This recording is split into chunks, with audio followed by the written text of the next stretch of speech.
So one must have an understanding of opposites in particular realms, and I'm going to share with you today one way in which your power is a double-edged sword.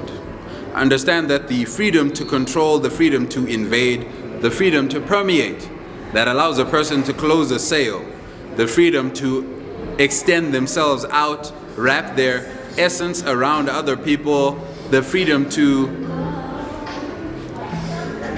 put themselves out there, that makes the killer salesman a killer, also in turn makes them unsettling, difficult to support as a crowd, and disruptive. This is the other edge of the sword. Understand that the very likable person by people in general, the soft, the sort of cloud-like, bubbly personality that sort of can easily be permeated, thusly cannot particularly lean in any direction. This is the other edge of the sword. It is not nearly as effective of a closer when it comes to sales. It is not nearly as driven a person, for lack of better words, normally. Of course, there are outliers. There'll be someone who can just get a bunch of support and also, do you see? But there's a reason why Donald Trump is divisive. Donald is a closer and very self-determined. But in self-determinism, there becomes a lack of crowd support. And in crowd support, there becomes a lack of self-determinism. An understanding of this is important in order to understand or to know what you are supposed to do in order to win your game.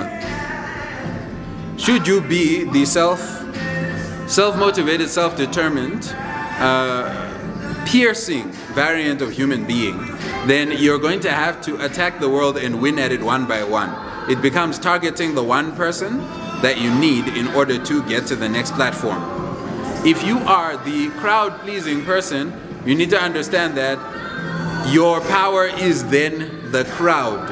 It is not necessarily a particular individual in the crowd, but should you start a shop or should you start an operation which requires crowd funding, crowd support, understand that because this is your nature to gather the support of crowds, that you will be supported well in this way.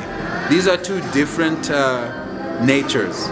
A foot soldier and a sniper are different. A foot soldier needs to kill 10 soldiers.